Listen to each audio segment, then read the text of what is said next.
Сәлем достар, бүгін сіздерге өткен сабақтың жалғасы ретінде бекіту мақсатында сол сабақты сіздерге чек-лист таныстырамын.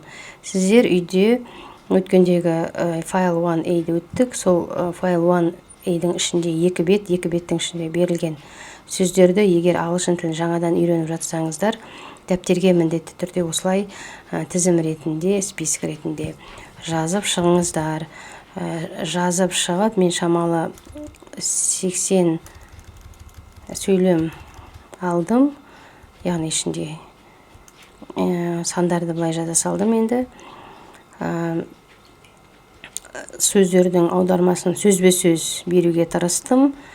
Бұл сіздерге, яғни ағылшын тілін алғаш үйренген кезде бір деңгейді алу үшін сіздерде багаж дейді, словарный запас дейді, сөздік қор жинауларыңыз керек.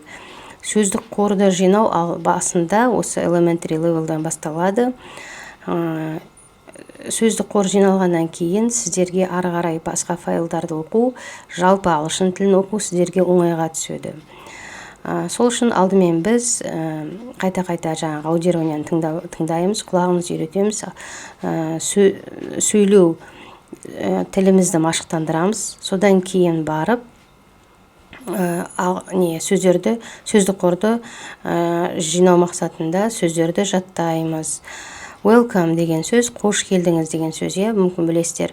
To the class, классқа қош келдіңіз деген сөйлем екен. Listening тыңдау, speaking сөйлеу. Тыңдаңыз және сөйлеңіз. And деген союз және. Look at the photo story, listen to the conversations. Қараңыз фото әңгімеге, тыңдаңыз әңгімелерді. Match the names to people. Сәйкестір адам аттарын. Аттар деген names, people деген адам. Match деген етістік, сәйкестір деген сөз. Listen again, тағы тыңда. Тыңда тағы және complete, толтыр, the gaps, бос орындарды.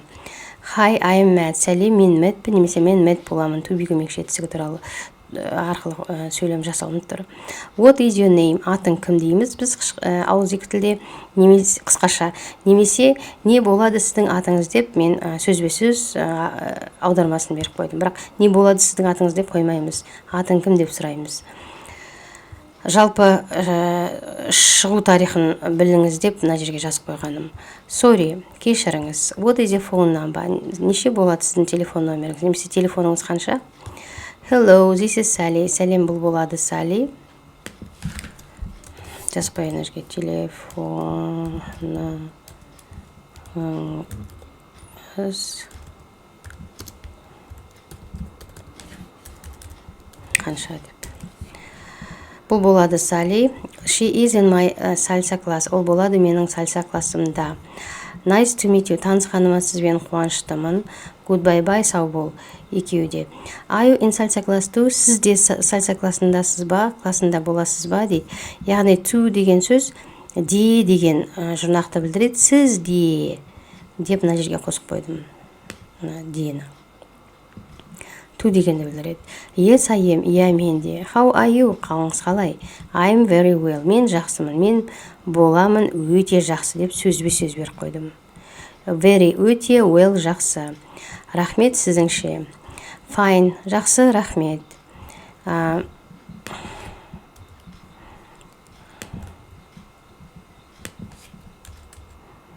Былай жазып қояйық. Great, керемет. You are my partner. Сіз боласыз менің жұбым. Сіз менің жұбым боласыз. Деп өзіміз дұрыстап түсініп аламыз.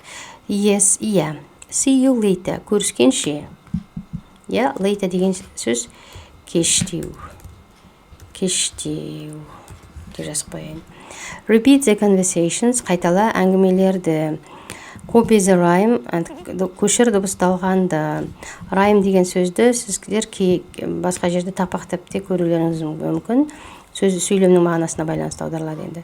Complete the gaps with the word from the list. Толтыр бос орындарды сөздермен тізімнен. То есть бос орындарды тізімдегі сөздермен толтыр деп дұрыстап түсінеміз.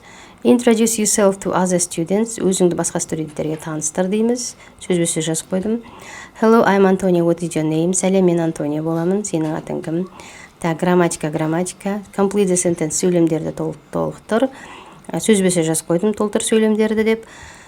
Repeat the pronouns and contractions. Қайтала есімдіктерді және қысқартылғандарды, яғни есімдіктерді мен қысқартылғандарды қайтала. Say the contractions, қысқарғандарды айт. In PS, try to remember the names in your class. Жұптарыңмен кластың ішіндегі аттарды, то есть студенттердің аттарын есте сақтауға тырыс деп сөйлемді дұрыстап аударып аламыз.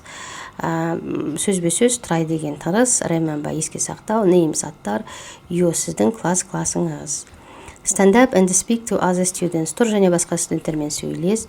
Pronunciation дыбысталу, vowel sounds дауыс дыбыстар, word stress сөздік бұны.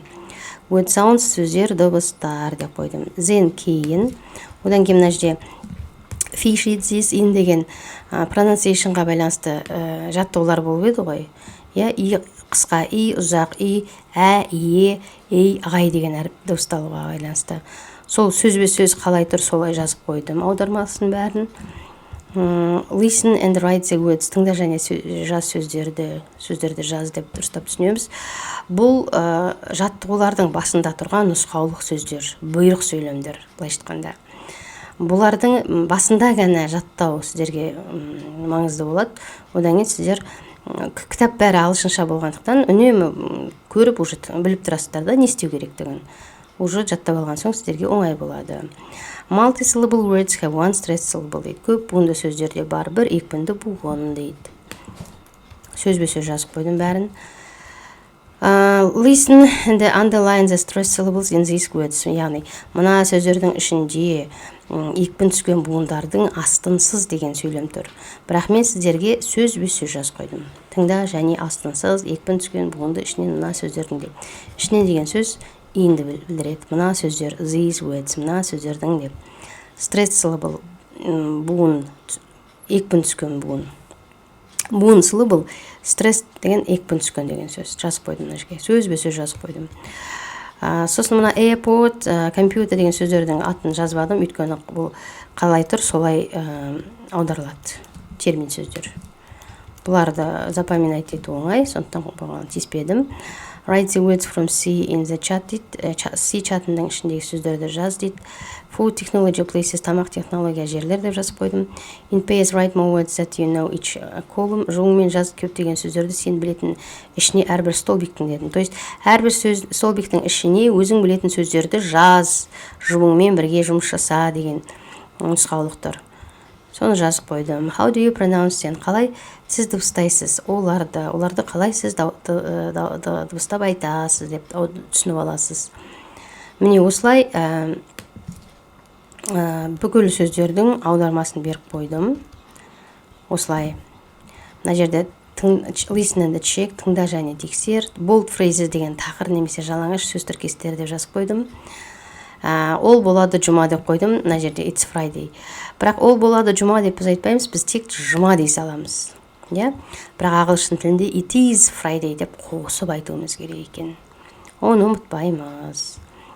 Мына жерде тағы да сөздердің бәрін жаздым. Сөзбе-сөз have a weekend болсын, жақсы демалыс дедім. То есть жақсы демалыс болсын. You too, сізге де. See you later, кездескенше кешірек. See you tomorrow, ертең кездескенше. Monday, дүйсенбіге дейін кездескенше. Пока-пока деп кетеміз ғой. Capital letters бас әріптер. Days of the week, аптаның күндері. Бас әріптермен басталады деп жазып қойыпты. Begin, басталады деген етістік бұнау. Capital деген бас әріп, let әріп. Capital бас деген сөз. Міне жазып қойдым бұнда сөзбе-сөз. Match the words and numbers. Match деген бағана болды, сәйкестір деген сөз. Сандармен words сөздермен сандарды сәйкестір дейді. Double for дегенді қос төрт деп жазып қойдым. Double деген қос деген мағынаны білдіреді. Four, төрт, яғни санда екі сан қатар келсе, ағылшын тілінде сол 2, 3, 4 деп қайталап айтады екенбіз. Similar деген сөз ұқсас, different әртүрлі, short қысқа, long ұзақ дыбыстар деп жазып қойдым. Тағы да бір лайфхак көрсетейін. Келесі мына списокті алып аласыздар. Өстіп жаттап алғаннан кейін өздеріңізді тексересіздер.